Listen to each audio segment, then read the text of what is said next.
Alrighty. Hello, everyone. Welcome to Grimey and Gamey. My name is Chip, and this is our new series called SFS,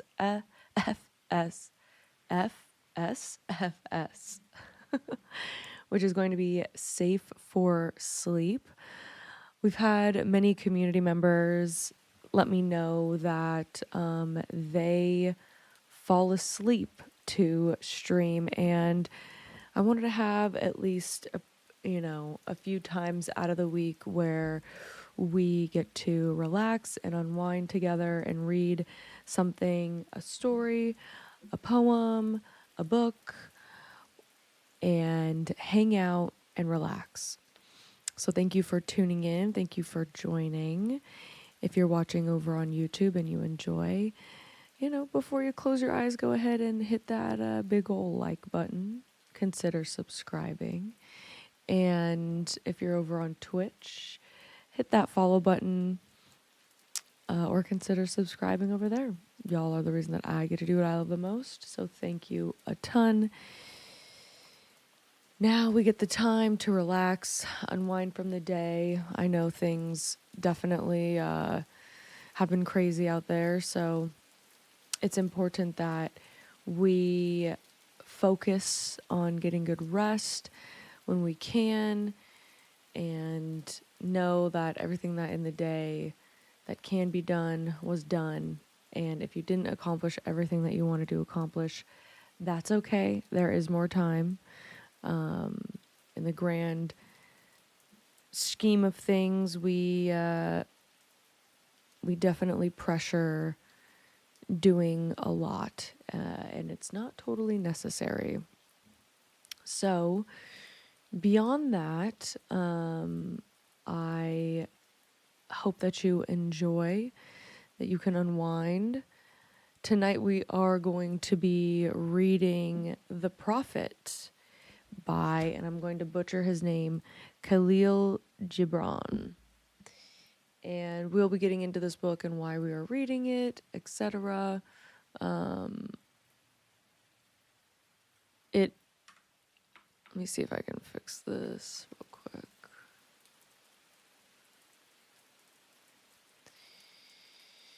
We are going to be reading The Prophet, and this book holds a very sentimental spot in my heart, and I want to share that with y'all.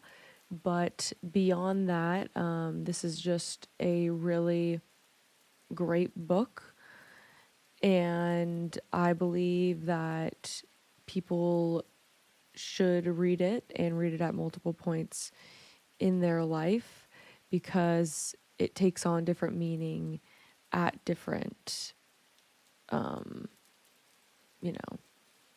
at different points of your life. So it's a really interesting one.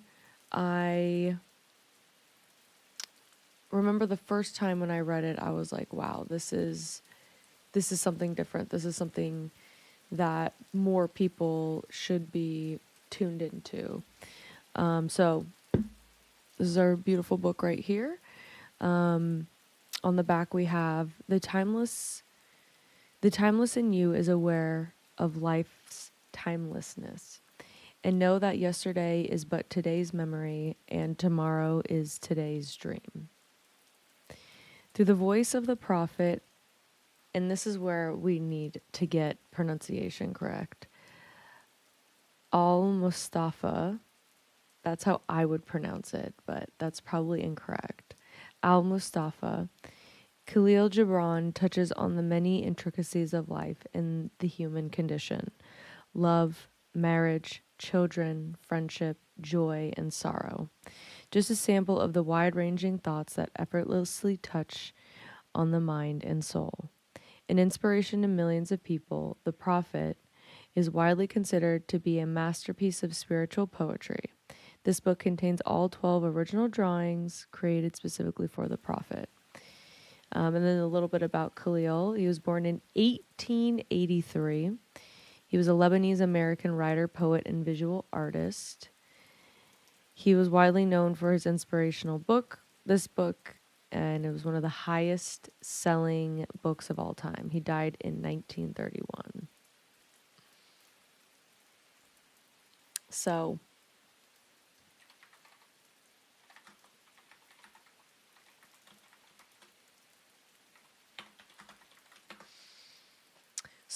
that's a little bit about the book here. As for my readings, this fell into my hands at a huge turning point in my life a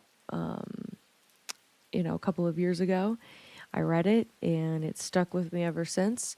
So I want to share it with you. So I believe this is in public domain too, but I guess we'll find out. So this is The Prophet by Khalil Gibran.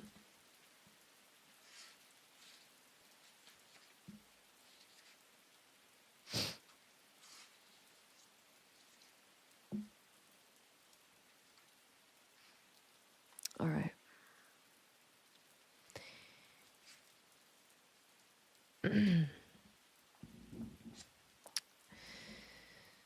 Al-Mustafa, the chosen and the beloved, who was a dawn unto his own day, had waited 12 years in the city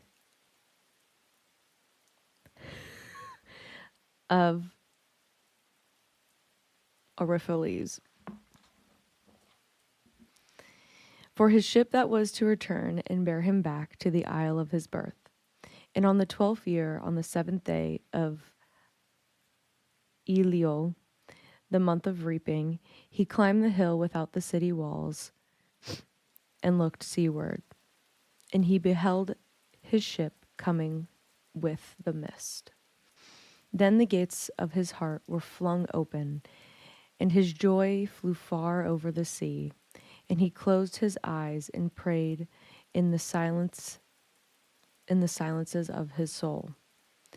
But as he descended the hill, a sadness came upon him, and he thought in his heart, how shall I go in peace and without sorrow? Nay, not without a wound in the spirit shall I leave this city. Long were the days of pain I have spent within its walls, and long were the nights of aloneness. And who can depart from his pain and his aloneness without regret? Too many fragments of the spirit have I shattered in these streets, and too many are the children of my longing that walk naked among these hills, and I cannot withdraw from them without a burden and an ache. It is not a garment I cast off this day, but a skin that I tear with my own hands. Nor is it a thought I leave behind me, but a heart made of sweet with hunger and with thirst. But with a heart made sweet with hunger and with thirst. Yet I cannot tarry no longer. The sea that calls all things unto her calls me, and I must embark. For to stay, though the hours burn in the night, is to freeze and crystallize and be bound in a mold. Fain I would take with me all that is here, but how shall I? A voice cannot carry the tongue, and the lips that give it wings. Alone must it seek the ether, and alone and without his nest shall the eagle fly across the sun. Now when he reached the foot of the hill, he turned again towards the sea, and he saw his ship approaching the harbor, and upon her prow the mariners, the men of his own land. And his soul cried out to them, and he said, Sons of my ancient mother, you riders of the tides, how often have you sailed in my dreams, and now you come in my awakening, which is my deeper dream. Ready I am to go, and my eagerness with sails full set awaits the wind. Only another breath I will breathe in this still air. only another living look cast backward. And then I shall stand among you, a seafarer among seafarers, and you vast sea, sleepless mother, who alone are peace and freedom to the river and the stream. Only another winding will the stream make, only another murmur in this glade. And then shall I come to you, a boundless drop to a boundless ocean. And as he walked, he saw from afar men and women leaving their fields and their vineyards and hastening towards the city gates. And he heard their voices calling his name and shouting from field to field, telling one another of the coming of his ship. And he said to himself, shall the day of parting be the day of gathering? And shall it be the day that my eve was in truth my dawn? And what shall I give unto him who has left his plough in mid-furrow, or to him who has stopped the wheel of his winepress? Shall my heart become tree heavy laden with fruit that I may gather and give unto them? And shall my desires flow like a fountain that I may fill their cups? Am I a harp that the hand of the mighty may touch me, or a flute that his breath may pass through me? A seeker of silences am I, and what treasure have I found in silences that I may dispense with confidence? If this is my day of harvest, in what fields have I sowed the seed, and what unremembered seasons? If this is indeed be the hour in which I lift up my lantern, it is not my flame that shall burn therein. Empty and dark shall I raise my lantern, and the guardian of the night shall fill it with oil, and he shall light it also. These things he said in words, but much in his heart remained unsaid, for he himself could not speak his deeper secret. And when he entered into the city, all the people came to meet him, and they were crying out to him as with one voice. And the elders of the city stood forth and said, go not yet away from us.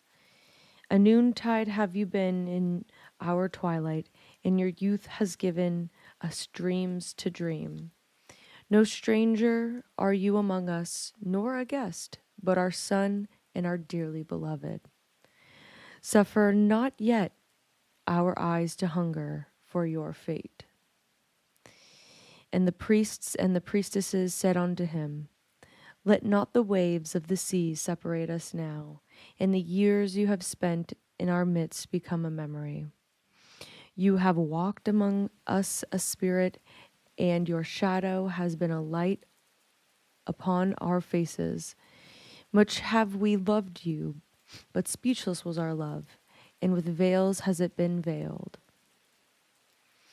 Yet now it cries aloud unto you, and would stand revealed before you. And ever has it been that love knows not its own depth until the hour of separation.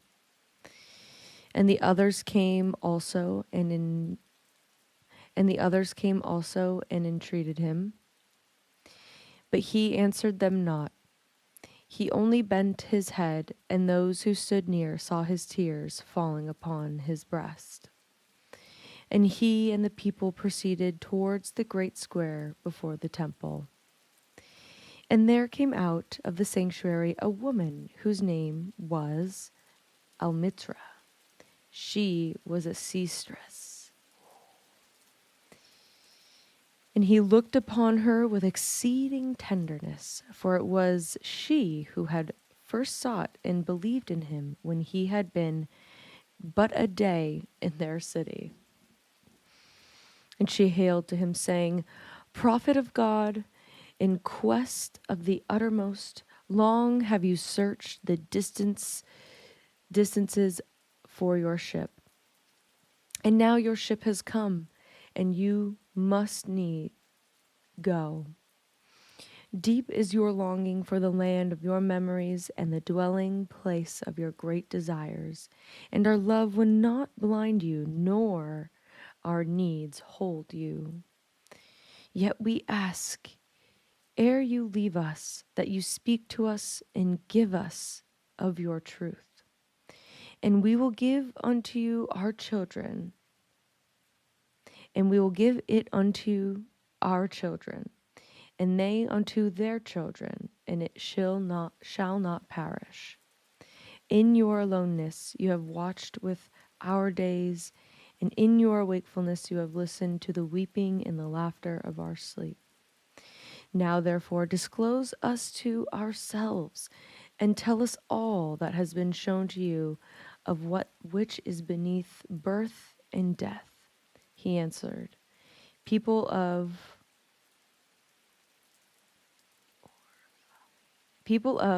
Orphalese, of what can I speak save that which is even now moving within your souls?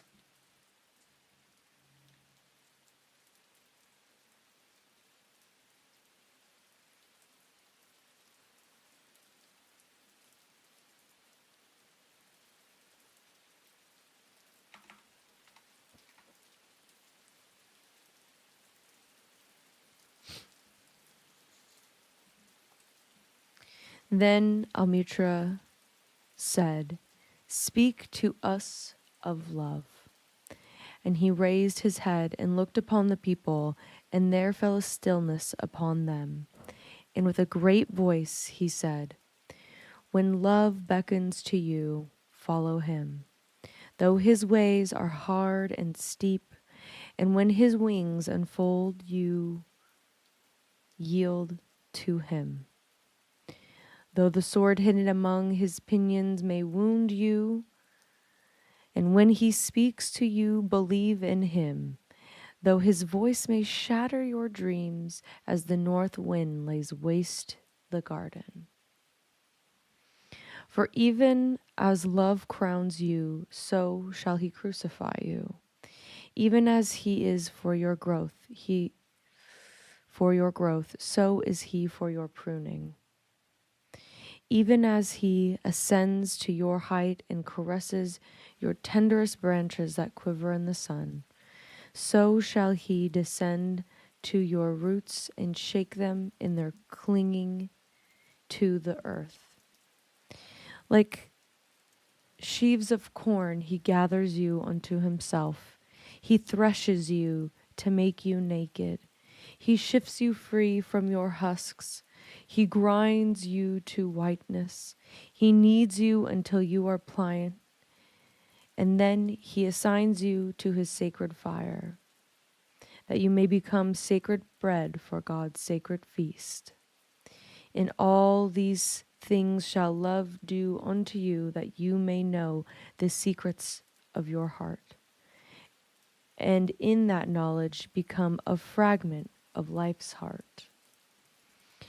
But if in your fear you would seek only love's peace and love's pleasure, then it is better for you that you cover your nakedness and pass out of love's threshing floor unto the seasonless world where you shall laugh, but not all of your laughter, and weep, but not all of your tears.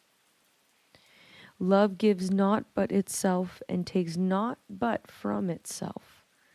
Love possesses, nor would it be possessed. For love is sufficient unto love. When you love, you should not say, God is in my heart, but rather, I am the heart of God. And think not you can direct the course of love, for love, if it finds you worthy, directs your course. Love has no other desire but to fulfill itself. But if you love and must needs have desires, let these be your desires.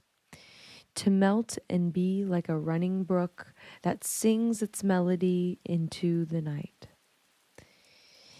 to know the pain of too much tenderness, to be wounded by your own understanding of love, and to bleed willingly and joyfully, to wake at dawn with a winged heart and give thanks for another day of loving, to rest at noon hour and meditate love's ecstasy, to return home at eventide with gratitude, and then to sleep with a prayer for the beloved in your heart and a song of praise upon your lips.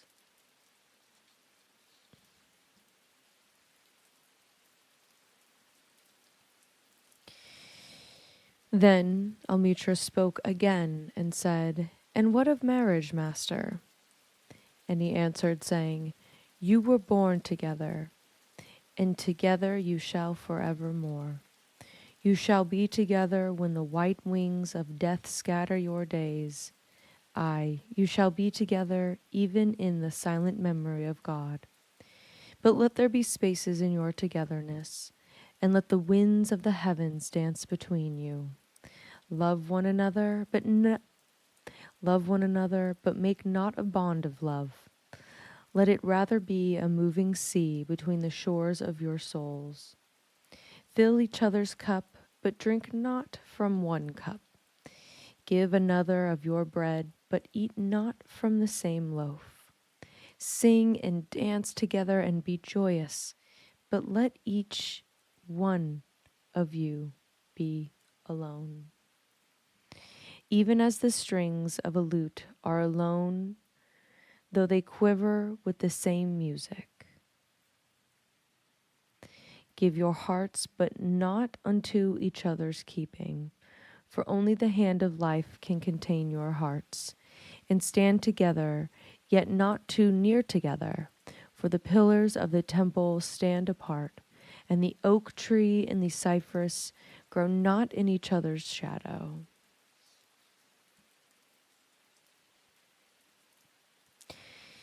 And woman who held babe against her bosom said, "Speak to us of children." And he said, "Your children are not your children. They are the sons and daughters of life's longing for itself. They come through you, but not from you. And though they are with you, yet they belong not to you.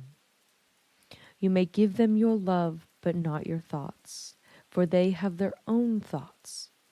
You may house their bodies, but not their souls, for their souls dwell in the house of tomorrow, which you cannot visit, not even in your dreams. You may strive to be like them, but seek not to make them like you, for life goes not backwards, nor tarries with yesterday. You are the boughs from which your children, as living arrows, are sent forth. As living arrows are sent forth. The archer sees the mark upon the path of the infinite, and he bends you with his might, and his arrows may go swift and far. Let your bending of the archer's hand be for gladness, for even as he loves the arrow that flies, so he loves also the bow that is stable.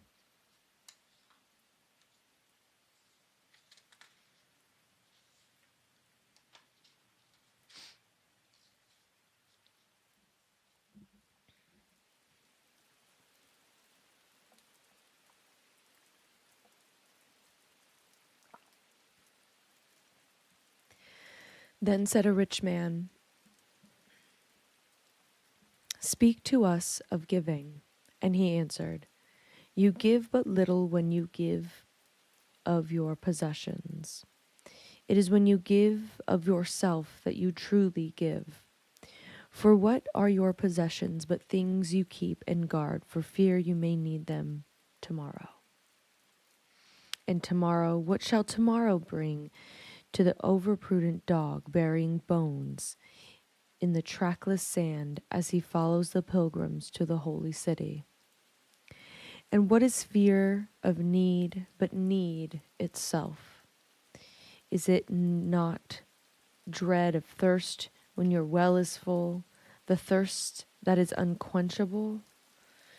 There are those who give little of the much which they have, and they give it for the recognition, and their hidden desire makes their gifts unwholesome.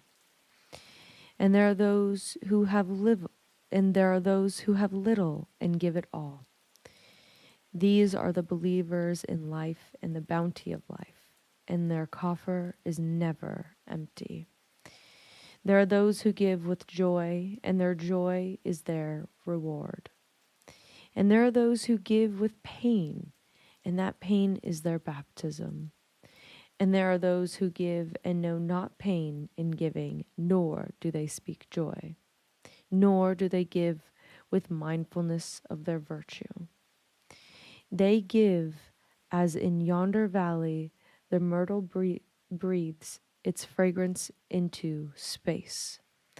Through the hands of such as these God speaks, and from behind their eyes he smiles upon the earth. It is well to give when asked, but it is better to give unasked through understanding. And to the open-handed the search for one who shall receive its joy greater than giving. And is there aught you would withhold? All you have shall some day be given. Therefore give now, that the season of giving may be yours and not your inheritors. You often say, I would give, but only to the deserving.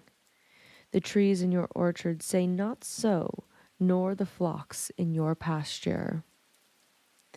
They give that they may live, for to withhold is to perish. Surely he who is worthy to receive his days and his nights is worthy of all else from you. And he who has deserved to drink from the ocean of life deserves to fill his cup from your little stream. And what desert greater shall there be than which lies in the courage and the confidence, nay, the charity of receiving? And who are you that men should rend their bosom and unveil their pride, that you may see their worth naked and their pride unabashed? See first that you yourself deserve to be a giver, an instrument of giving. For in truth it is life that gives unto life, while you who deem yourself a giver are but a witness. And you receivers, and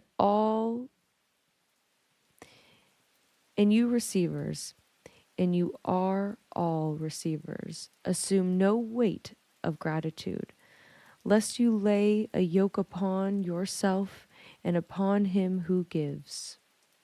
Rather rise together with the giver on his gifts as on wings. For those to be over mindful of your debt is to doubt his generosity, who has the free-hearted earth for mother and God for father.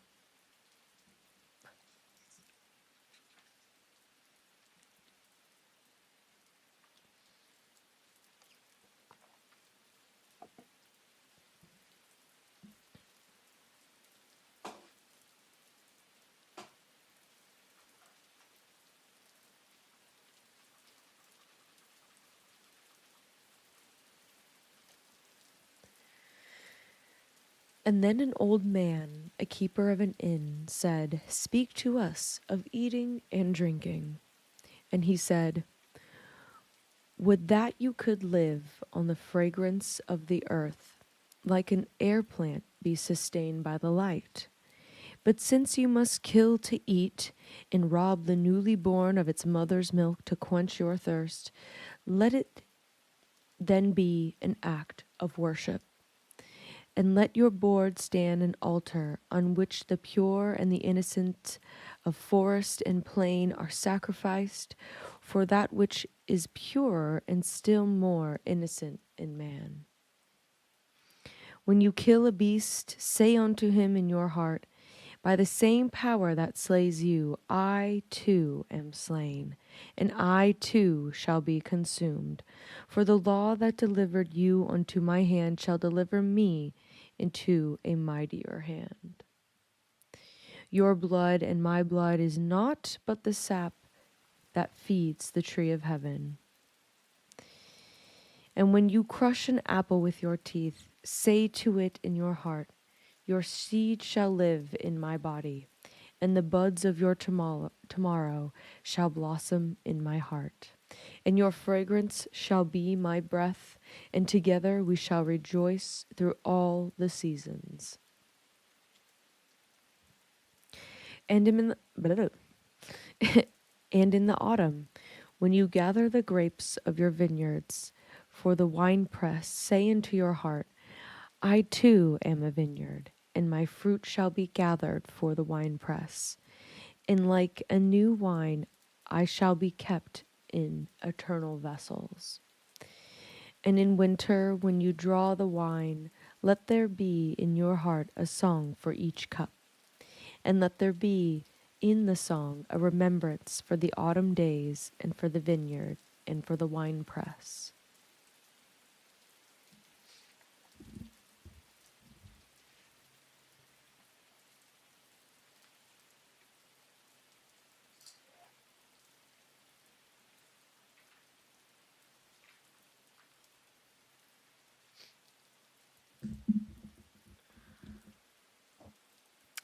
Then a plowman said, speak to us of work. And he answered, saying, you work that you may keep pace with the earth and the soul of the earth. For to be idle is to become a stranger unto the seasons, and to step out of life's procession that marches in majesty and proud submission towards the infinite. When you work, you are a flute through those whose heart the whispering of the hours turns to music. Which of you would be a reed, dumb and silent, when all else sings together in unison? You always have been told that work is a curse, a labor, a misfortune. But I say to you that when you work, you fulfill a part of earth's furthest dream, assigned to you when that dream was born, and in keeping yourself with labor, that you are, in truth, loving life.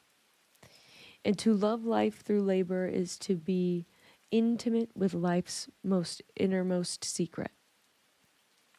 And to love life through labor is to be intimate with life's innermost secret.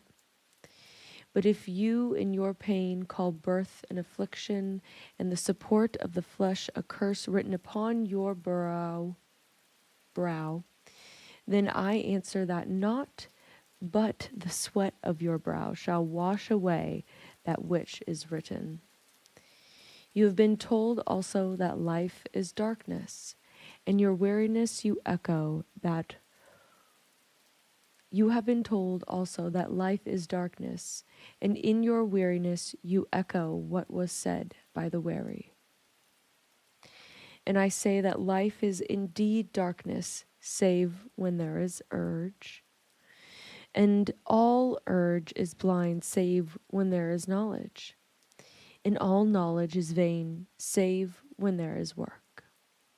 And all work is empty, save when there is love. And when you work with love, you bind yourself to yourself and to one another and to God. And what is it to work with love? It is to weave the cloth with the threads drawn from your heart, even as if your beloved were to wear that cloth. It is to build a house with affection, even as if your beloved were to dwell in that house. It is to sow seeds with the tenderness and reap the harvest with joy, even as if your beloved were to eat the fruit. It is to charge all things you fashion with a breath of your own spirit, and to know that all the blessed dead are standing about you and watching. Often have I heard you say, as if speaking in sleep, he who works in marble and finds the shape of his own soul on the stone is nobler than he who plows the soil, and he who seizes the rainbow to lay it on a cloth in the likeness of man is more than he who makes the sandals for our feet. But I say, not in sleep, but in the over-wakefulness of noontide, that the wind speaks not more sweetly to the giant oak than to the least of all blades of grass.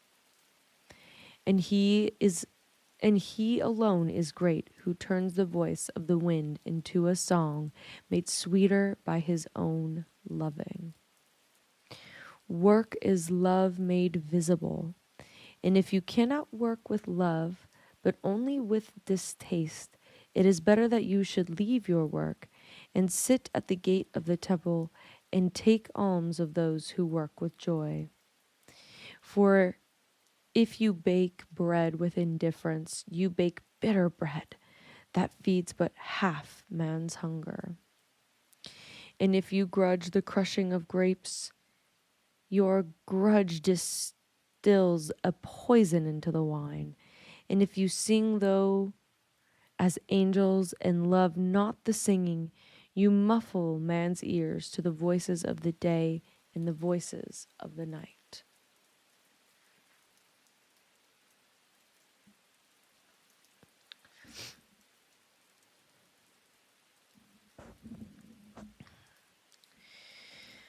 Then a woman said, "Speak to us of joy and sorrow." And he answered, "Your joy is your sorrow unmasked, and the self-same well from which your laughter rises was oftentimes filled with your tears. How else can it be? The deeper that sorrow carves into your being, the more joy you can contain. It is not the cup that holds your wine, but the very cup that was is not the cup that holds your wine, the very cup that was burned in the potter's oven. And is not the lute that soothes your spirit, the very wood that was hollowed with knives. When you are joyous, look deep unto your heart, and you shall find it is only that which has given you sorrow that has given you joy. When you are sorrowful, look again in your heart,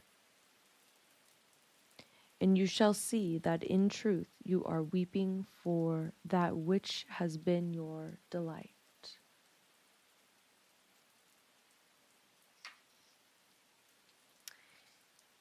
Some of you say, joy is greater than sorrow. And others say, nay, sorrow is the greater. But I say unto you, they are inseparable.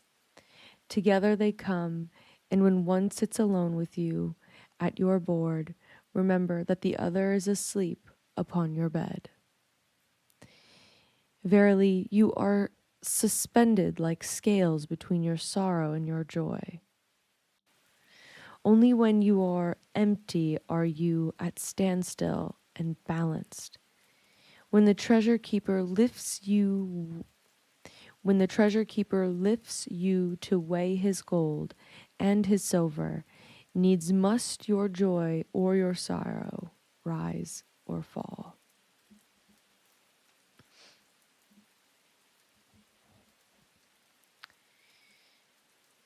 Then a mason came forth and said, "Speak to us of houses." And he answered and said, "Build of your imaginings, a borrow in the wilderness, ere you build a house within the city walls. Build of your imaginings, a borrower in the wilderness, ere you build a house within the city walls. For even as you homecomings in your twilight, so has the wanderer in you, the ever distant and alone. Your house is your larger body. It grows in the sun and sleeps in the stillness of the night, and it is not dreamless. Does your house dream? Does not your house dream? In dreaming, leave the city for grove or hilltop. Would that I could gather your houses onto my hand, and like a sower scatter them in a forest and meadow. Would the valleys were your streets, and the green paths your alleys, that you might seek one another through vineyards, and come with the fragrance of the earth in your garments. But these things are not yet to be. In their fear your forefathers gathered to you. In their fear your forefathers gathered you too near together, and that fear shall endure a little longer. A little longer shall your city walls separate your hearts from your fields.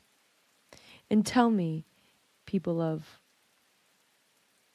Orphalese, what have you in those houses, and what is it you guard with fastened doors?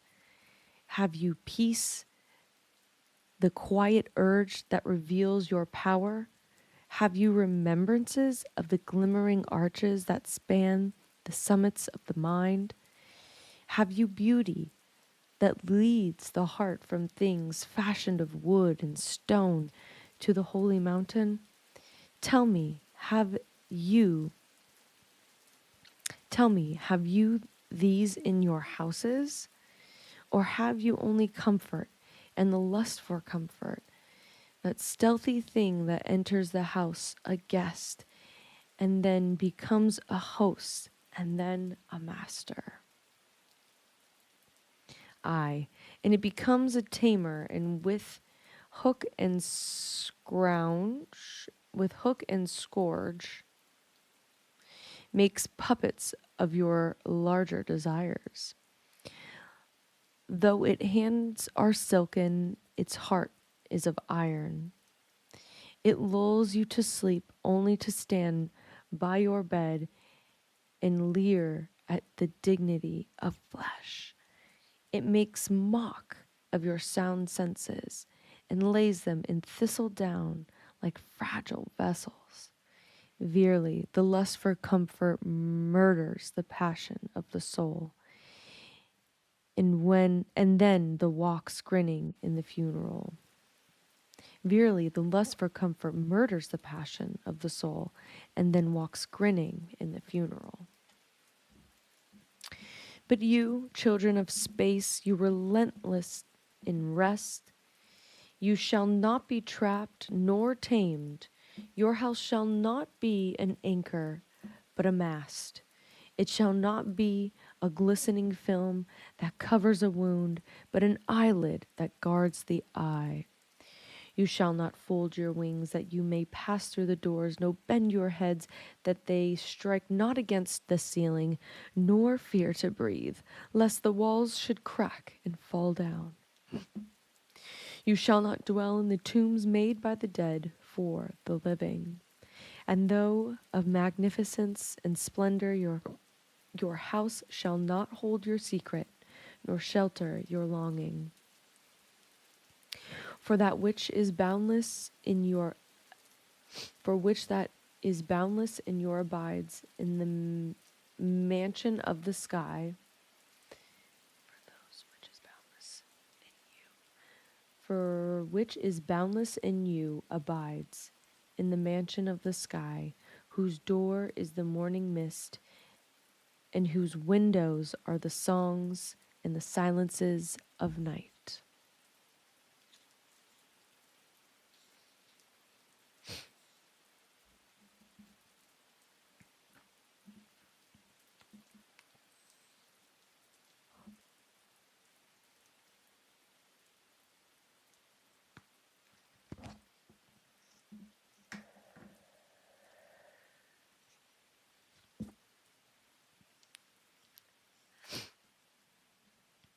And the weaver said, "Speak to us of clothes."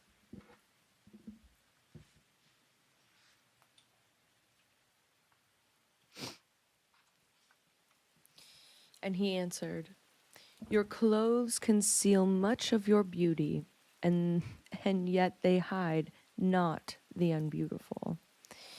And though you seek in garments the freedom of privacy, you may find in them a harness and a chain. Would that you come meet the sun and the wind with more of your skin and less of your raiment. For the breath of life is in the sunlight, and the hand of life is in the wind."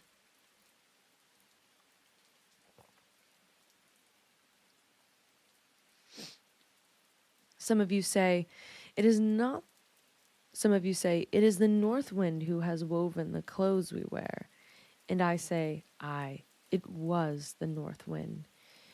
But shame was his loom, and the softening of the sinews was his thread.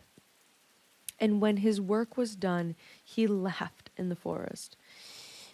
Forget not that modesty is for a shield against the eye of the unclean.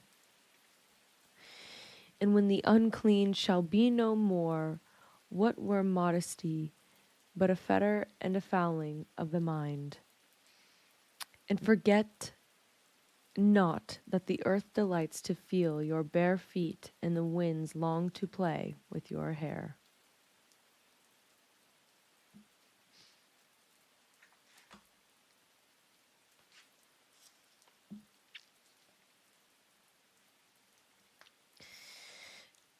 And a merchant said, "Speak to us of buying and selling."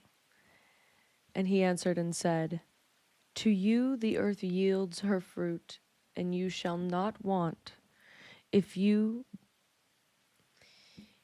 To the earth yields her fruit, and you shall not want, if you but know how to fill your hands.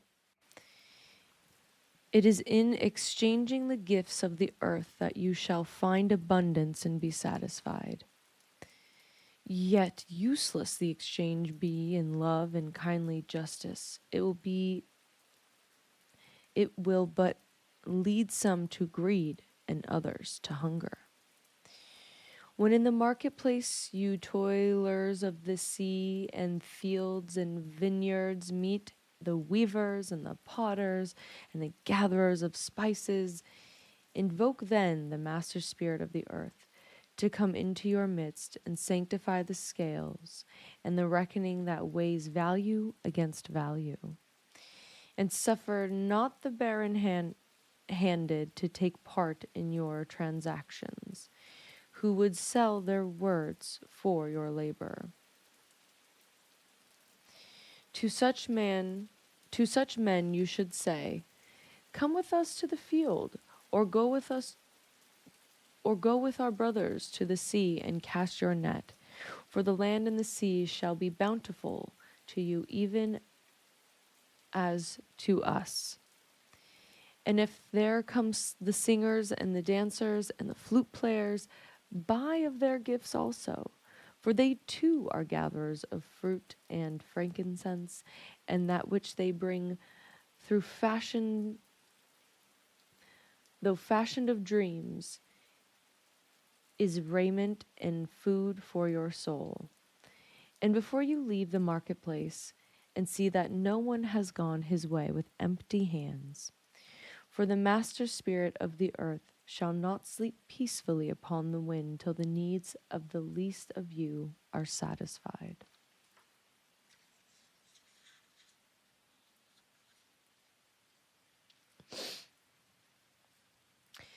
Then one of the judges of the city stood forth and said, "Speak to us of crime and punishment." He answered, saying, "It is when your spirit goes wandering upon the wind, that you alone and unguarded commit a wrong unto others and therefore unto yourself. And for that wrong committed must you knock and wait a while unheeded at the gate of the blessed. Like the ocean is your God self, it remains for the ever undefiled, and like the ether it lifts but the winged, and even like the sun is your God self, it knows not the ways of the mole, nor seeks the holes of the serpent. But your God self dwells not alone in your being. Much in you is still man, and much of you is still not yet man, but a shapeless pygmy that walks asleep in the midst, searching for its own awakening. And of the man in you would I now speak. For it is he, and not your God self, nor the pygmy in the mist, that knows crime and punishment of crime. That knows crime and the punishment of crime. Oftentimes I have heard you speak of one who commits a wrong as though he were not one of you, but a stranger unto you, and an intruder upon your world. But I say that even as the holy and the righteous cannot rise beyond the highest which is in each one of you, so the wicked and the weak cannot fall lower than the lowest which is in you also. And as a single leaf turns not yellow, but with the silent knowledge of the whole tree, so the wrongdoer cannot do wrong without the hidden will of you all. Like the procession you walk together towards your God self. You are the way and the wayfarers. And when one of you falls down, he falls for those behind him, a caution against the stumbling stone. Aye, and he falls for those ahead of him, who, though faster and surer of foot, yet remove not the stumbling stone. And this also, through the word, lie heavy upon your hearts. The murdered is not unaccountable. The murdered is not unaccountable for his own murder. And the robbed is not blameless in being robbed. And the righteous is not innocent of the deeds of the wicked. And yet the white-handed is not clean in the doings of the felon. Yeah, the guilty is oftentimes the victim of the injured, and still more often the condemned is the burden bearer for the guiltless and unblamed. You cannot separate the just from the unjust, and the good from the wicked. For they stand together before the face of the sun, even as the black thread and the white are woven together. And when the black thread breaks, the weaver shall look unto the whole cloth, and he shall examine the loom also. And if any of you would bring to judgment the unfaithful wife, let him also weigh the heart of her husband in scales, and measure his soul with measurements. Let him who would lash the offender look on to the spirit of the offended. And if any of you would punish the name of the righteousness, and lay the axe unto the evil tree, let him see to its roots. And verily he will find the roots of the good and the bad, and the fruitful and the fruitless, and the unwitted, and together they all entwined together in the silent heart of the earth. And you judges who will be just. And you judges who will be just. What judgments pronounce you upon him who, though honest in the flesh, yet a thief in spirit.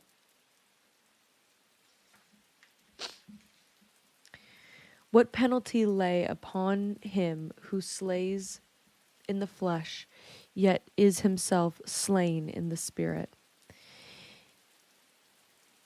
And how prosecute you him who is in action, is a deceiver and an oppressor, yet who also is aggrieved and outraged? And how shall you punish those who and how shall you punish those whose remorse is already greater than their misdeeds? It is not remorse the justice which is administered by that very law which you would fain serve? Yet you cannot lay remorse upon the innocent, nor lift it from the heart of the guilty. Unbidden shall it call in the night, that men may wake and gaze upon themselves. And you who would understand justice, how shall you unless you look upon all the deeds in fullness of light? Only then shall you know that the erect and the fallen are but one man standing in twilight between the nights of his pygmy self and the day of his God self, and that the cornerstone of the temple is not higher than the lowest stone in its fountain. Then a lawyer said, "But what if our laws, master?" And he answered, "You delight in laying down laws, yet you delight more in breaking them. Like children playing by the ocean who build sand towers with consistency, and then destroy them with laughter. But while you build your sand towers, the ocean brings more sand to the shore.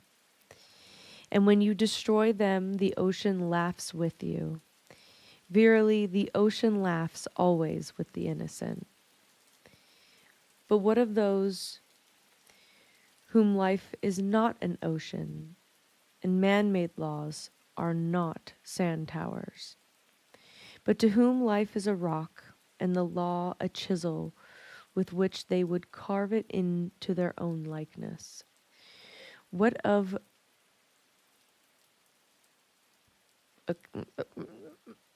the ox who loves his yoke and deems the elk and deer of the forest stray and vagrant things? What of the old serpent who cannot shed his skin and calls all others naked and shameless? And of him who comes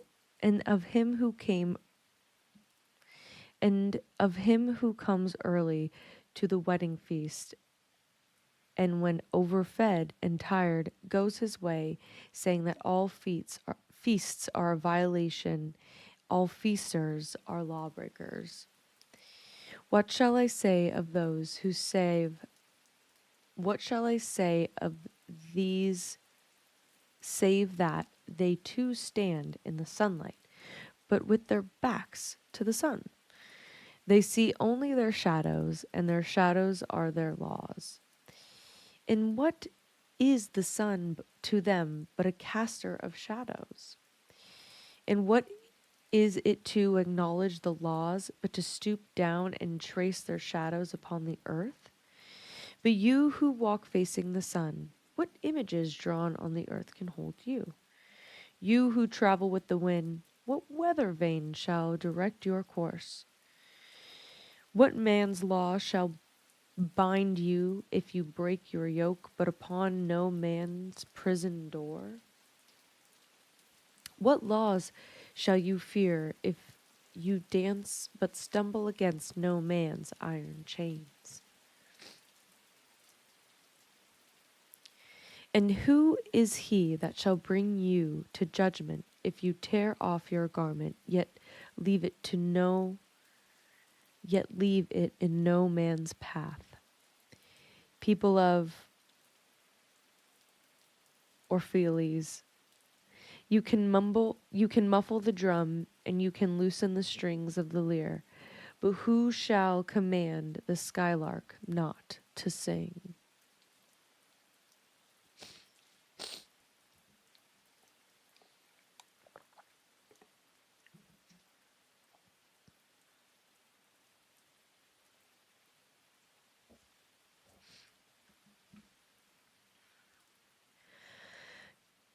And an orator said, "Speak to us of freedom." And he answered, "At the city gate and by your fireside, I have seen you prostrate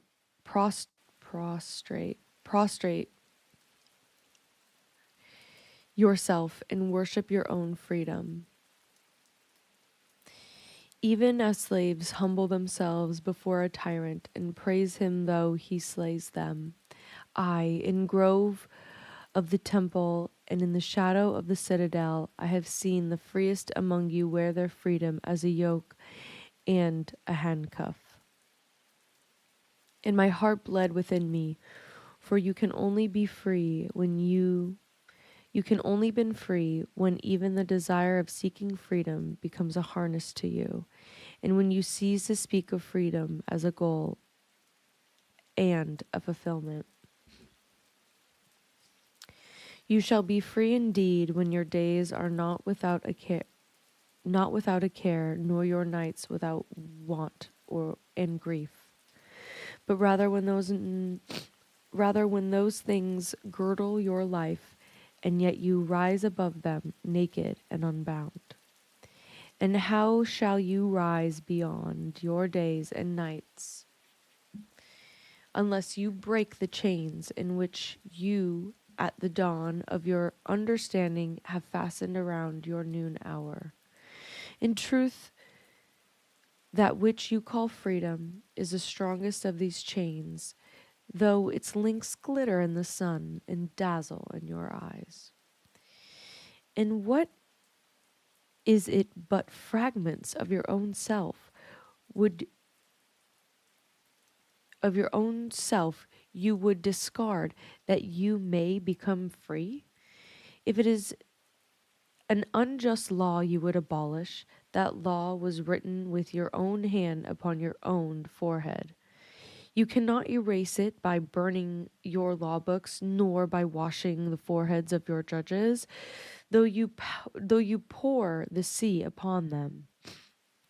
And if it is a deposit you would dethrone, see first that his throne erected within you is destroyed.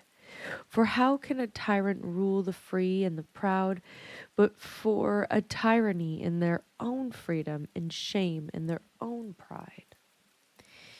And if it is a care you would cast off, that cart has been chosen by you rather than imposed upon you. And if it is fear you would dispel, the seat of that fear is in your heart and not in the hand of the feared. Verily, all things move within your being, in constant half embrace, the desired and the dreaded, the repugnant and the cherished, the pursued and that which you would escape. These things move within you as lights and shadows in pairs that cling. And when the shadow fades and it is no more, the light that lingers becomes a shadow to another light. And thus your freedom, when it loses its fetters, becomes itself the fetter of a greater freedom.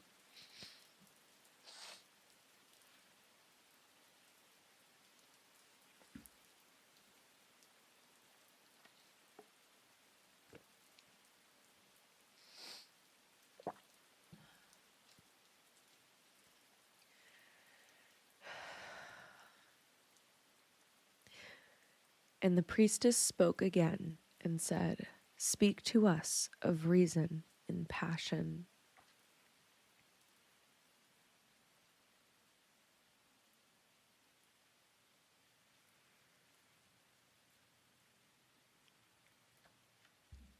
He answered, saying, "Your soul is oftentimes a battlefield upon which your reason and your judgment wage war against your passion and your appetite. Would that I could be the peacemaker in your soul, that I might turn the discord and the rivalry of your elements into oneness and melody.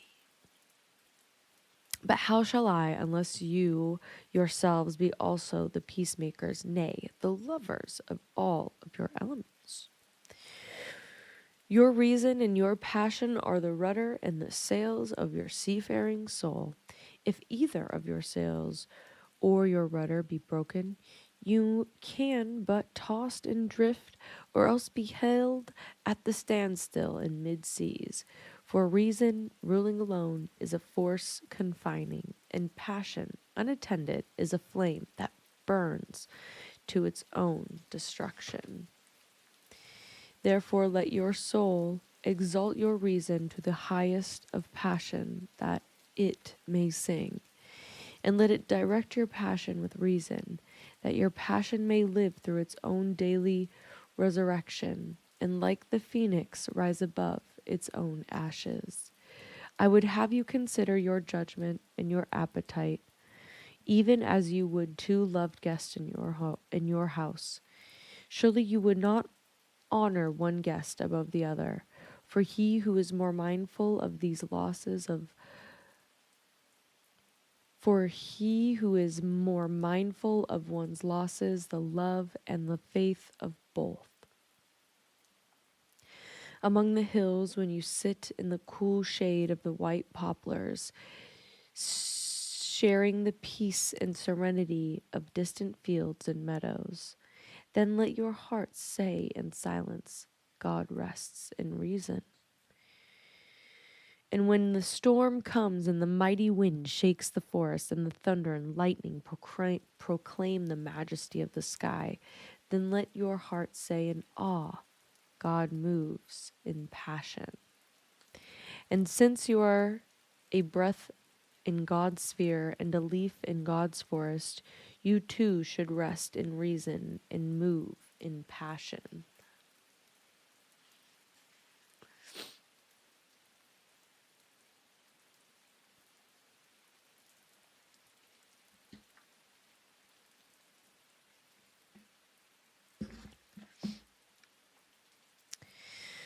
And a woman spoke, saying, Tell us of pain. And he said, Your pain is the breaking of the shell that encloses your understanding. Even as the stone of the fruit must break, that its heart may stand in the sun, so must you know pain. And could you keep your heart in wonder at the daily miracles of your life, your pain would not seem less wondrous than your joy. And you would accept the seasons of your heart, even as you have always accepted the seasons that pass over your fields. And you would watch with serenity through the winters of your grief. Much of your pain is self-chosen. It is the bitter potion by which the physician within you heals your sick self. Therefore, trust the physician and drink his remedy in silence and tranquility.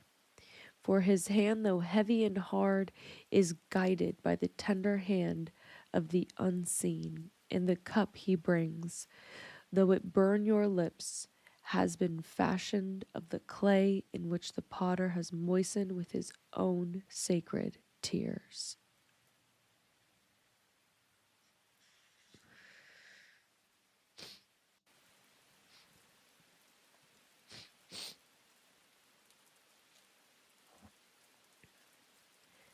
And a man said, Speak to us of self-knowledge. And he answered, saying, Your hearts know in silence the secrets of the days and the nights. But your ears thirst for the sound of your heart's knowledge. You would know in words that wish you have always known in thought. You would touch with your fingertips the naked body of your dreams. And it is well you should. The hidden wellspring of your soul must need rise and run murmuring to the sea, and the treasure of your infinite depths would be revealed to your eyes. But let there be no scales weigh your unknown treasure. And seek not the depths of your knowledge with staff or sounding line, for self is the sea boundless and measureless. Say not, I have found the truth, but rather, I have found a truth. Say not, I have found the path of the soul. Say rather, I have met the soul walking upon my path. For the soul walks upon all paths. The soul walks upon a line.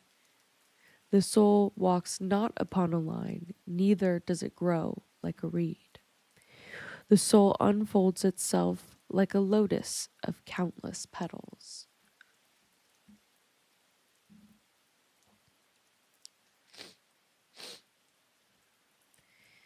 Then said a teacher, "Speak to us of teaching."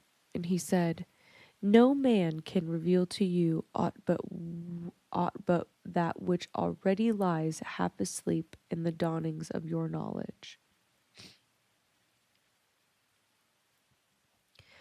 The teacher who walks in the shadow of the temple among his followers gives not of his wisdom, but rather of his faith and his lovingness. If he is indeed wise, he does not bid you to enter the house of wisdom, but rather leads you to the threshold of your own mind. The astronomer may speak to you of his understanding of space, but he cannot give you his understanding. The musician may sing to you of the rhythm which is in all space, but he cannot give to you the ear which arrests the rhythm, nor the voice that echoes it. And he who is versed in the science of numbers can tell of the regions of weight and measure, but he cannot conduct you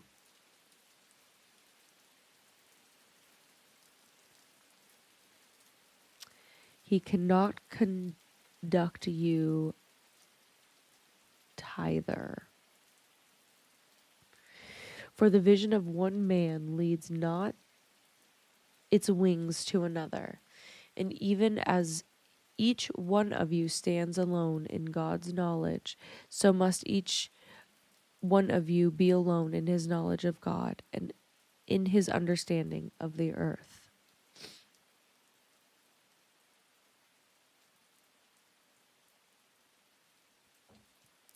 And the youth said, "Speak to us of friendship." And he answered, saying, "Your friend is your needs answered. He is your friend. He is your field in which you sow with love and reap with thanksgiving. And he is your board and your fireside. For you come to him with your hunger and you seek him for peace. When your friend speaks his mind, you fear not the nay in your own mind, nor do you withhold the I. And when he is silent, your heart ceases not to listen to his heart. For without words in friendship, all thoughts, all desires, all expectations are born and shared with joy that is unacclaimed. When you part from your friend, you grieve not, for that which you love most in him may be clearer in his absence, as the mountain to the climber is clear from the plain. And let there be no purpose in friendship save the deepening of the spirit. For love that seeks aught but the disclosure of its own mystery is not love, but a net cast forth, and only the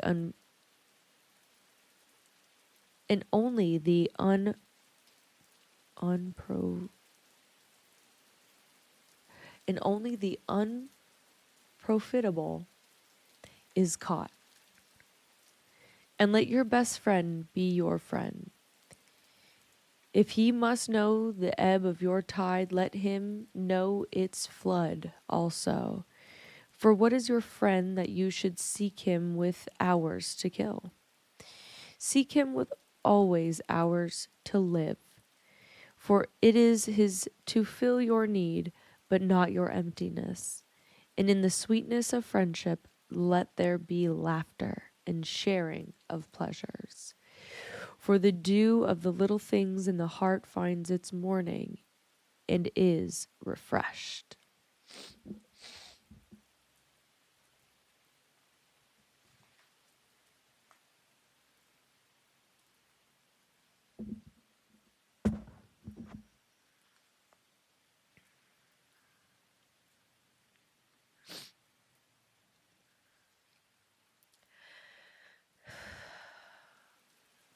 And then a scholar said, "Speak of talking."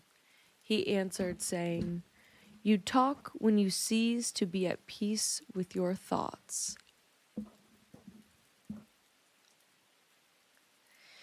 And when you can no longer dwell in the solitude of your heart, you live in your lips, and the sound is a diversion and a pastime.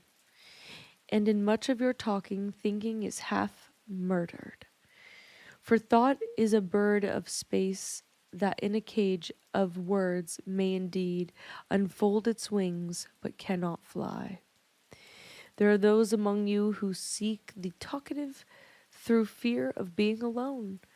The silence of aloneness reveals to their eyes their naked selves, and they would escape. And there are those who talk, and without knowledge or forethought reveal the truth in which they themselves do not understand. And there are those who have the truth within them, but they tell not in words. In the bosom of such as those, the Spirit dwells in rhythmic silence. And when you meet your friend on the roadside or in the marketplace, let the Spirit in you move your lips and direct your tongue. Let the voice within your voice speak to the ear of his ear. For his soul will keep the truth of your hearts as the taste of the wine is remembered, when the color is forgotten and the vessel is no more.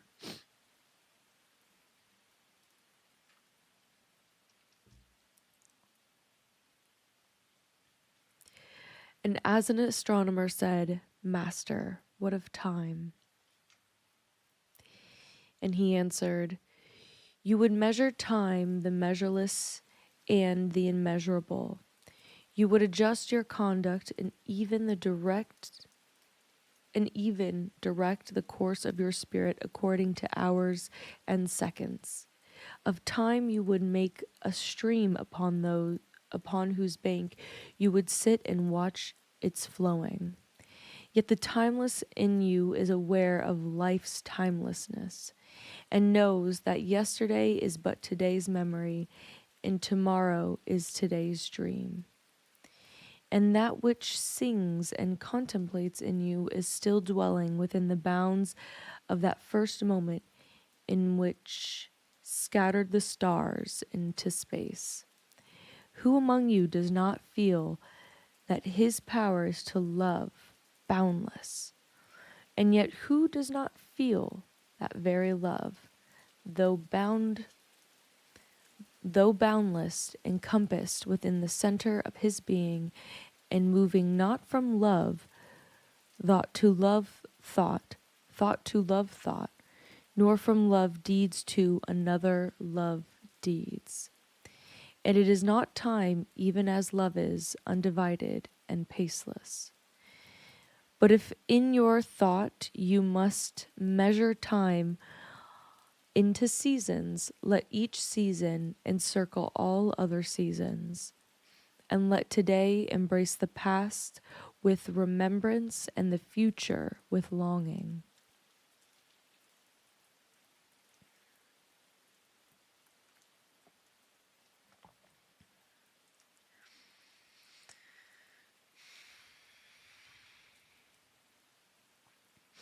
And one of the elders of the city said, "Speak to us of good and evil? And he answered, Of the good in you I can speak, but not of the evil. For what is evil but good tortured by its own hunger and thirst? Verily, when good is hungry, it seeks food, even in dark caves, and when it thirsts, it drinks, even of dead waters. You are good when you are one with yourself, yet when you are not one with yourself, you are not evil. For a divided house is not a den of thieves, it is only a divided house. And a ship without rudder may wander aimlessly among perilous isles, yet sink not to the bottom. You are good when you strive to give of yourself, yet you are not evil when you seek gain for yourself. For when you strive for gain, you are but a root that clings to the earth and sucks at her breast. Surely the fruit cannot say to the root, Be like me, ripe and full and ever giving of your abundance. For the fruit giving is a need, as receiving is a need to the root. You are good when you are fully awake in your speech, yet you are not evil when you sleep while your tongue staggers without purpose.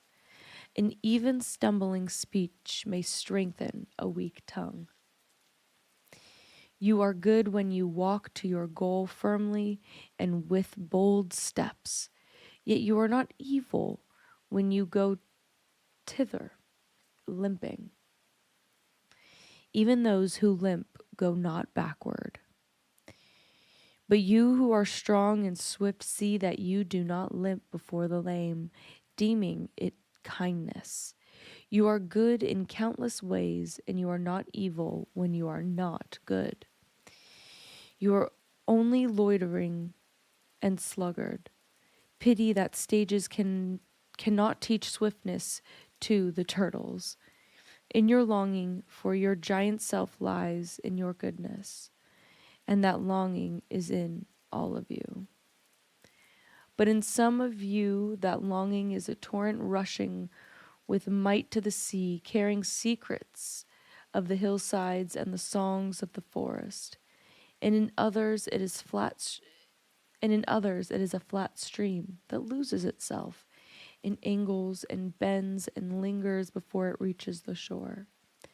But let not him who longs much stay to him who longs little. Wherefore are you slow and halting? For the truly good ask not the naked, Where is your garment? Nor the houseless, What has befallen your house?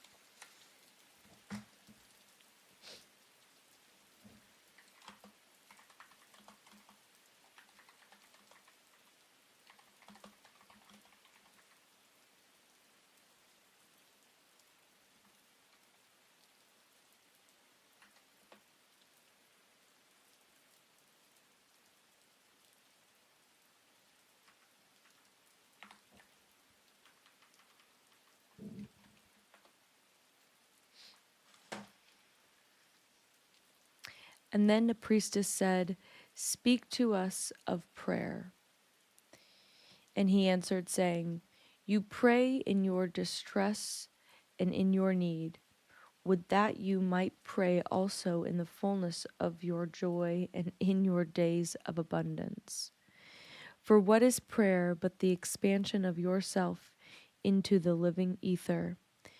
And if it is not for your comfort to pour your darkness into space, it is also for your delight to pour forth the dawning of your heart. And if you cannot but weep when your soul summons you to prayer, she should spur you again and yet again through weeping until you shall come laughing. When you pray, you rise to meet in the air those who are praying at that very hour, and whom save in prayer you may not meet. Therefore let your visit to that temple invisible be for naught but ecstasy and sweet communion. For if you should enter the temple for no other purpose than asking, then you shall not receive. And if you should enter into it humble yourself, you shall not be lifted. Or even if you should enter into it to beg for the good of others, you shall not be heard. It is enough that you enter the temple invisible. I cannot teach you how to pray in words. God listens not to your words, save when he himself utters them through your lips. I cannot teach you the prayer of the seas and the forests and the mountains, but you who are born of the mountains and the forests and the seas can find their prayer in your heart. And if you but listen in the stillness of the night, you shall hear them saying in silence, Our God, who art our winged self, it is thy will in us that willeth. Our God, who art our winged self, it is thy will in us that willeth. It is thy desire in us that desireth. It is the urge in us that would turn our nights, which are thine, into days, which are thine also. We cannot ask thee for aught, for thou knowest our needs before they are born in us. Thou art our need, and in giving us more of thyself, thou givest us all. Then a hermit, who visited the city once a year, came forth and said, Speak to us of pleasure. And he answered, saying, Pleasure is a freedom song, but it is not freedom. It is the blossoming of your desires, but it is not their fruit. It is a depth calling unto a height, but it is not the deep nor the high. It is the cage taking wing, but it is not the space encompassed. Aye, in very truth, pleasure is a freedom song, and I fain would have you sing it with fullness of heart, yet I would not have you lose your hearts in the singing. Some of your youth seek pleasure as if it were all, and they are judged and rebuked. I would not judge nor rebuke them. I would have them seek. For they shall find pleasure, but not her alone. 7 are her sisters, and the least of them is more beautiful than pleasure. Have you not heard of the man who was digging in the earth for roots and found a treasure? And some of your elders remember pleasures with regret, like wrongs committed in drunkenness. But regret is the beclouding of the mind, and it is not its chastisement. They should remember their pleasures with gratitude, as they would the harvest of a summer. Yet it comforts them to regret. Let them be comforted. Yet it comforts them to regret. Let them be comforted. And there are among you those who are neither young to seek nor old to remember, and in their fear, seeking and remembering, they shun all pleasures, lest they neglect the Spirit or offend against it. But even in their foregoing is their pleasure. And thus they too find a treasure, though they dig for roots with quivering hands. But tell me, who is he that can offend the Spirit? Shall the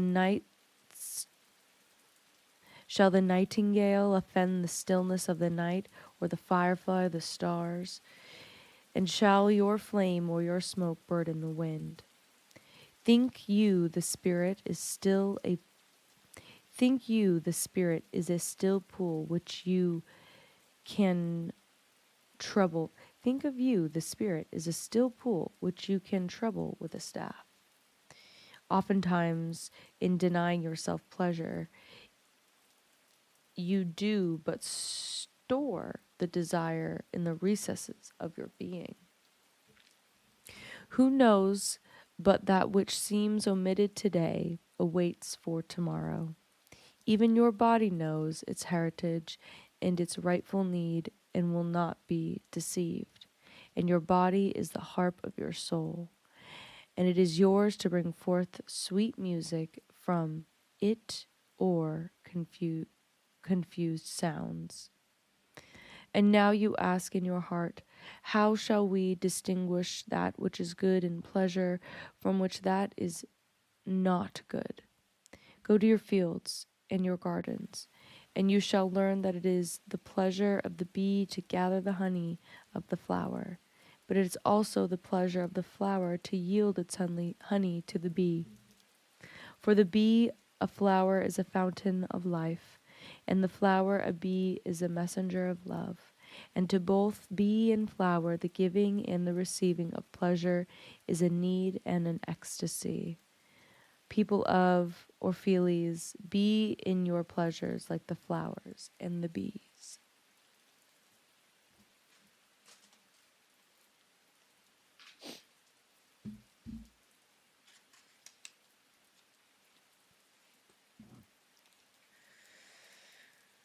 And a poet said, speak to us of beauty.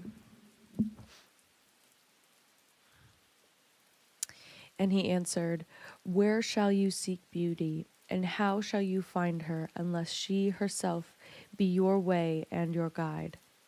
And how shall you speak of her, except she be the weaver of your speech?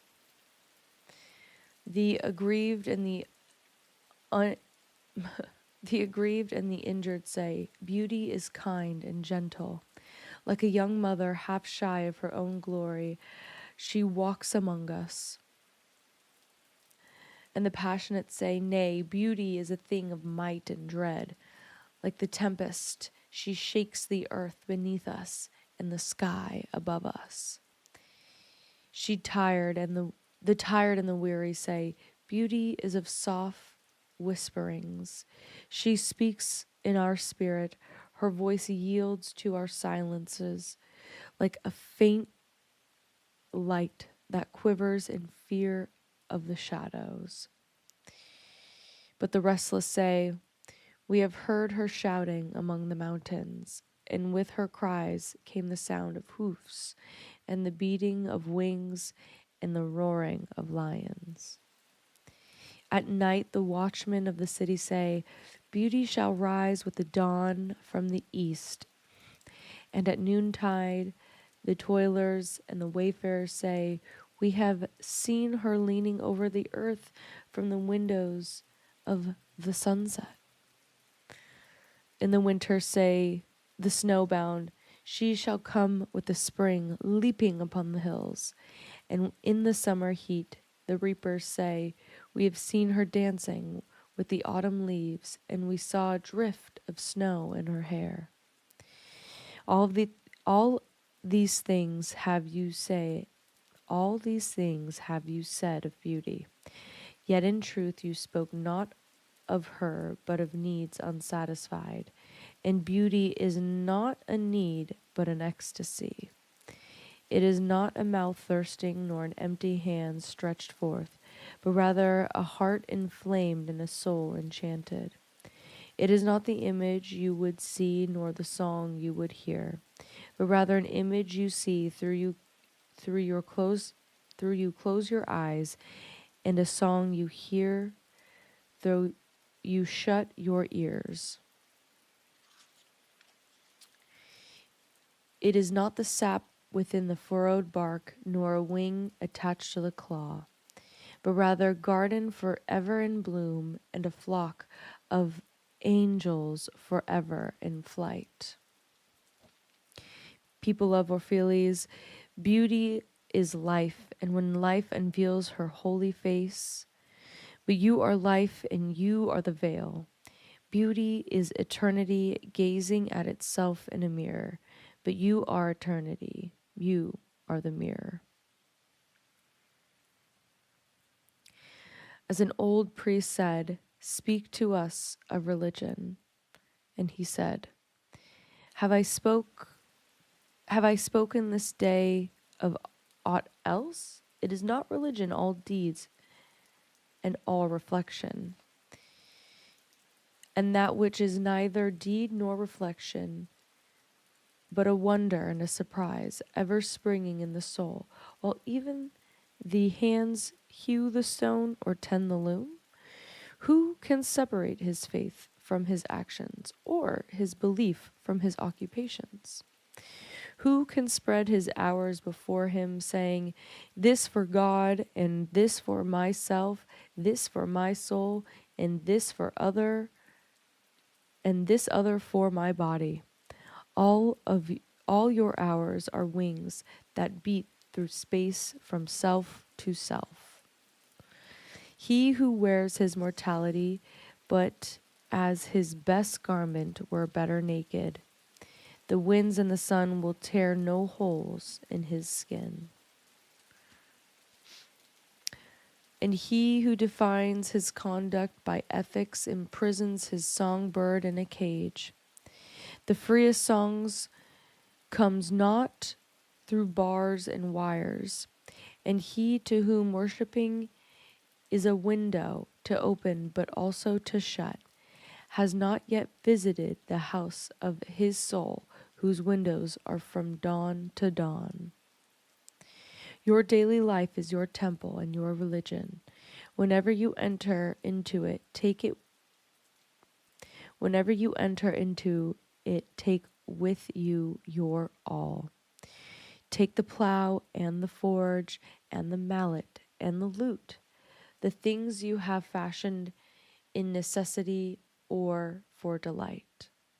For in reverie you cannot rise above your achievements nor fall lower than your failures. And take with them all you men, for in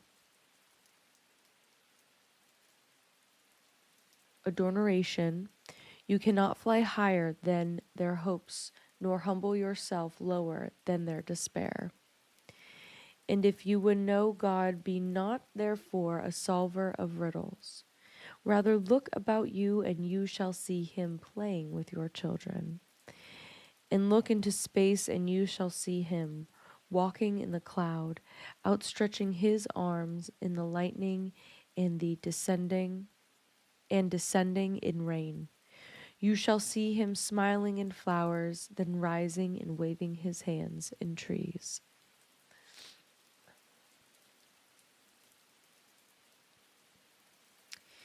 Then Almitra spoke, saying, We should ask now of death.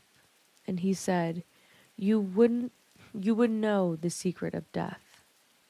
But how shall you find it unless you seek it in the heart of life? The owls whose night-bound eyes are blind to the day cannot unveil the mystery of light. If you would indeed behold the spirit of death, open your heart wide unto the body of life. For life and death are one, even as the river and the sea are one. In the depth of your hopes and desires lies your silent knowledge of the beyond. And like the seeds dreaming beneath the snow, your heart dreams of spring. Trust the dreams, for in them is hidden the gate to eternity. Your fear of death is but the trembling of the shepherd when he stands before the king, whose hands is to be laid upon him in honor. It is the shepherd not joyful beneath his trembling, that he shall wear the mark of the king? Yet he is not more mindful of his trembling. For what it is to die, but to stand naked in the wind and to melt in the sun? And what is it to cease breathing, but to free the breath from its restless tides, that it may rise and expand and seek God unencumbered? Only when you drink from the river of silence shall you indeed sing, And when you have reached the mountain top, then you shall begin to climb. And when the earth shall claim your limbs, then shall you truly dance.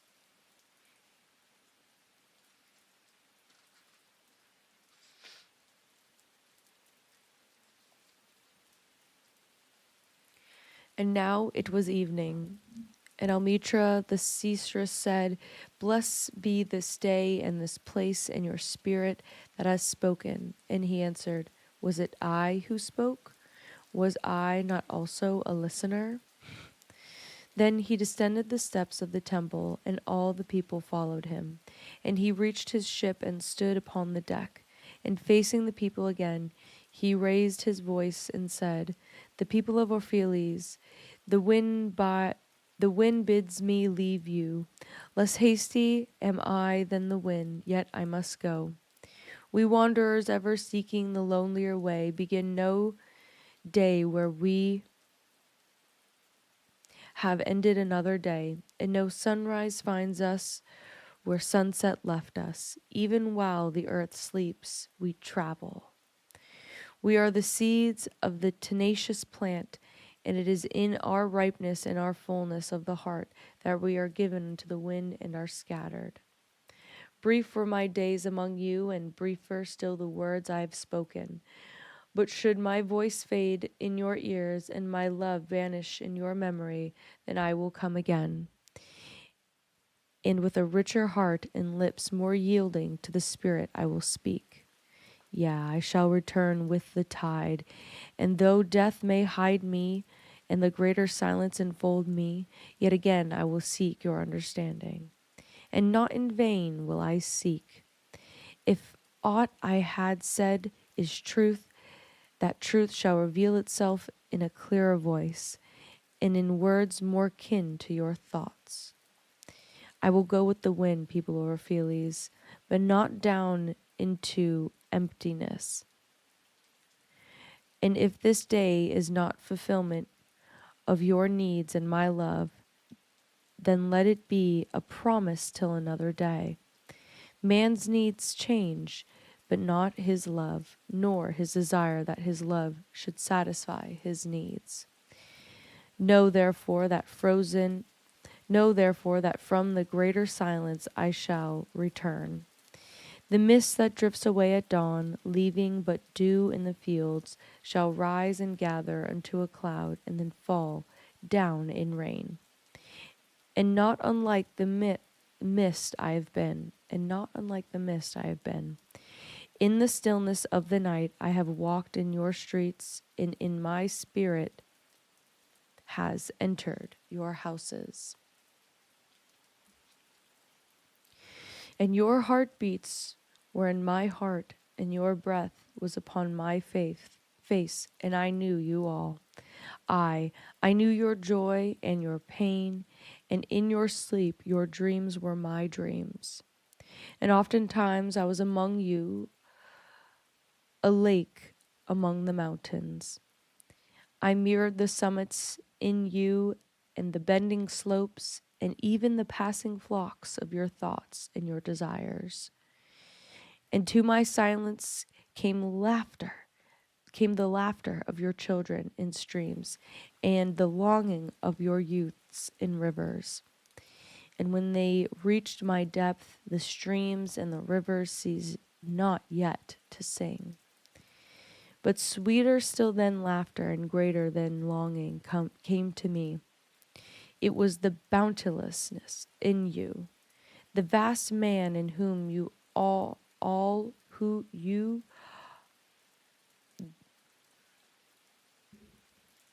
the vast man in whom you are all but cells and sinews, he in whose chant all your singing is but a soundless throbbing. And it is in the vast man that you are vast, and in beholding him that I beheld you and loved you. For what distances can love reach that are not in that vast sphere? What visions, what expectations, and what presumptions can outsoar that flight? Like a giant oak tree covered with apple blossoms is the vast man in you. His might binds you to the earth. His fragrance lifts you into space, and in his durability, you are deathless. You have been told that, even like a chain, you are as weak as your weakest link. It is but half the truth. You are also as strong as your strongest link.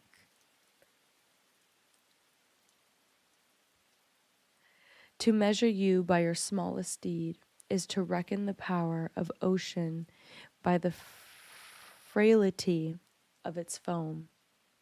To judge you by your failures is to cast blame upon the seasons for their inconsistency. Aye, you are like an ocean. And though the heavy grounded ships await the tide upon your shores, yet even like an ocean, you cannot hasten your tides. And like the seasons, you are also. And though in your winter you deny your spring, yet spring, reposing within you, smiles in her drowsiness, and it is not offended. I think not I say these things in order that you may say one to the other. He praised us well. He saw but the good in us. I only speak to you in words of that which you yourselves know in thought. And what is word knowledge but a shadow of wordless knowledge? Your thoughts and my words are weaves from a sealed memory that keeps records of our yesterdays. And of the ancient days when the earth knew not us nor herself, and the nights when earth was upwrought with confusion. Wise men have come to you to give you of their wisdom. I came to take of your wisdom. And behold, I have found that which is greater than wisdom. It is a flame spirit in you ever gathering more of in itself.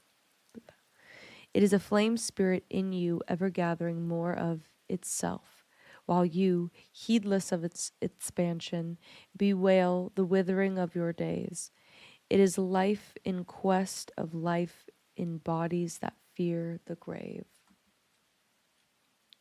There are no graves here. These mountains and plains are a cradle and a stepping stone.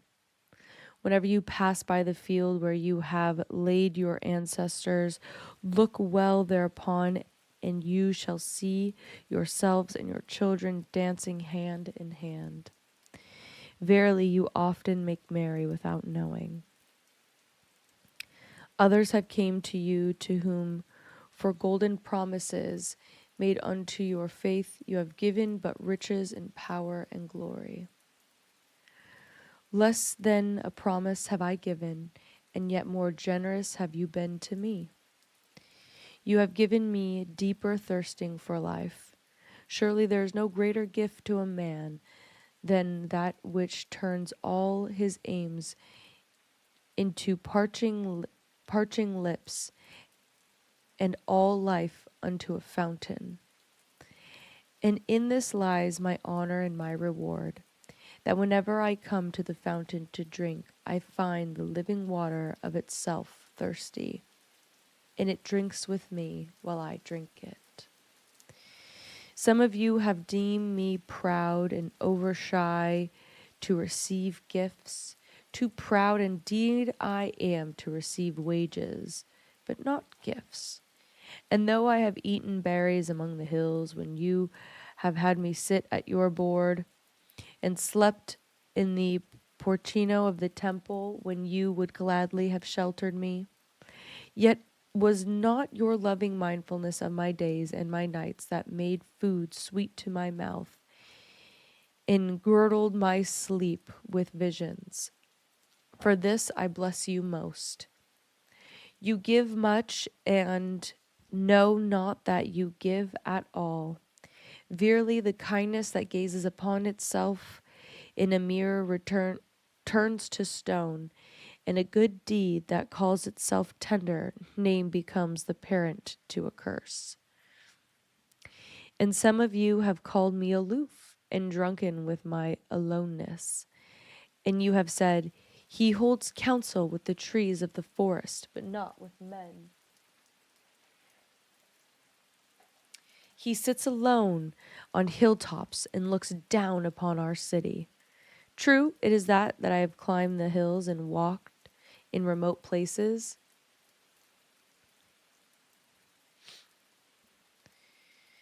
How could I have seen you save from a great height or a great distance? How can one be indeed near unless he be far?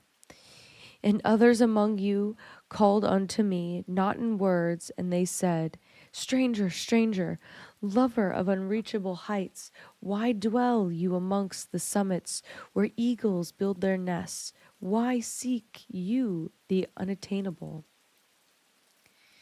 What storms would you trap in your net? And what vaporous birds do you hunt in the sky? Come and be one of us. Descend and appease your hunger with our bread and quench your thirst with our wine. In the solitude of their souls, they said these things. But were their solitude deeper in the solitude of their souls, they said these things. But were their solitude deeper, they would have known that I sought but the secret of your joy and your pain. And I hunted only larger selves that walk the sky.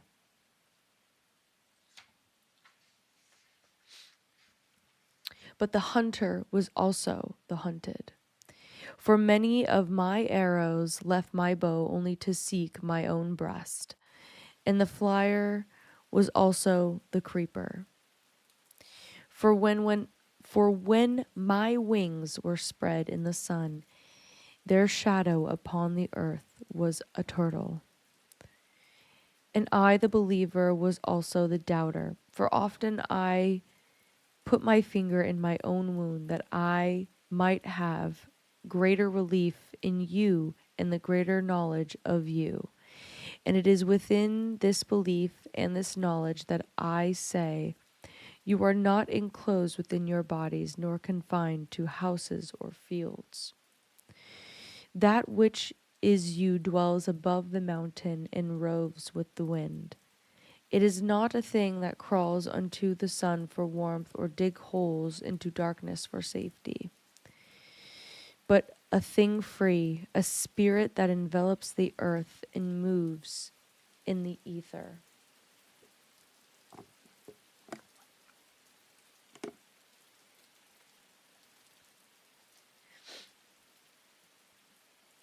In these vague words, then seek not to clear them. Vague and nebulous is the beginning of all things, but not their end. And I fain would have you remember me as a beginning. Life and all that lives is conceived in the mist and not in the crystal. And who knows but a crystal is mist in decay? This would I have you remember in remembering me. That which seems most feeble and bewildered in you is the strongest and the most determined.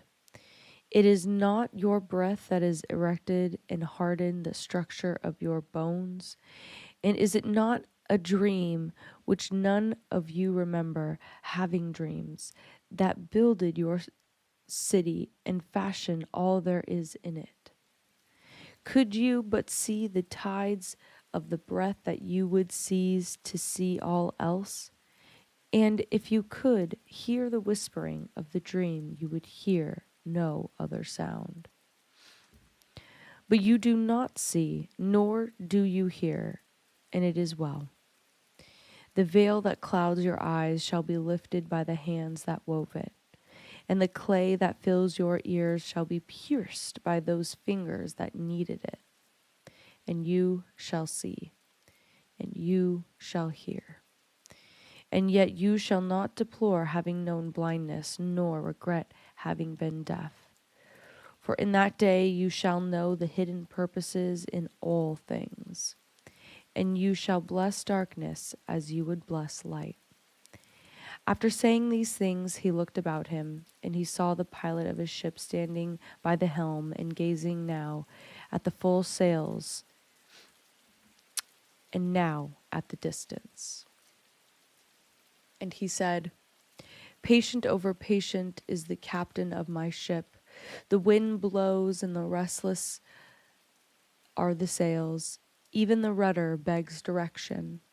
Yet quietly my captain awaits my silence. And these my mariners who have heard the choir of the greater sea, they too have heard me patiently. Now they shall wait no longer. I am ready. The stream has reached the sea, and once more the great mother holds her son against her breast.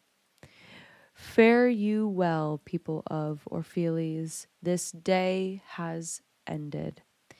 It is closing upon us even as the water lily upon its own tomorrow. What was given here we shall keep.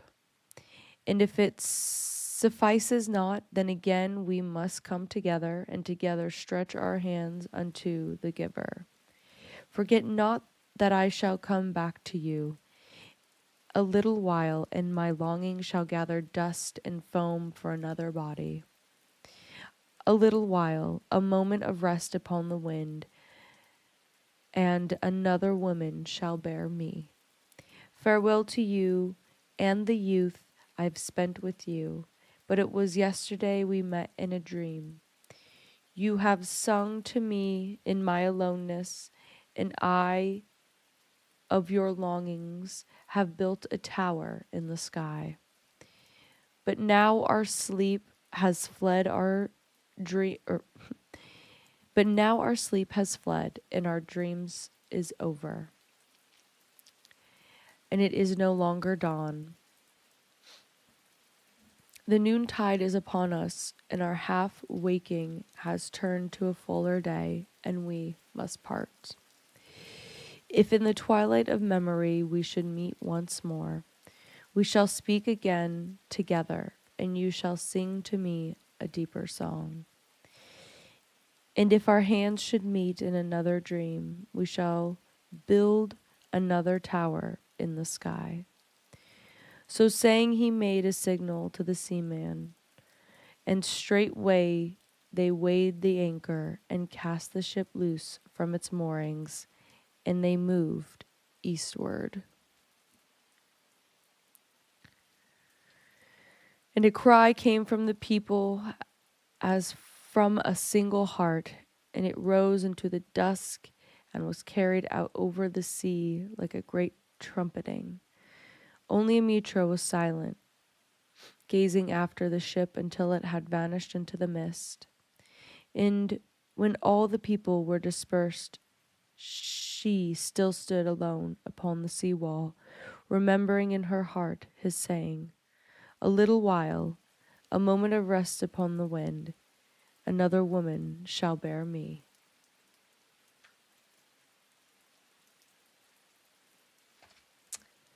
And that was The Prophet by Khalil Gibran. I have done multiple studies with this text, and each time I read it, I come out with a different perspective. And I would like to thank you for joining me tonight. If you enjoyed and you want to see more, definitely let me know in the comment section below. If you're watching the VOD, thank you for watching the VOD. And I would encourage you to subscribe as well. We have a lot of fun things happening over here at Grimey and Gamey. But I will see you in the next one, which will be tomorrow. Good night, y'all.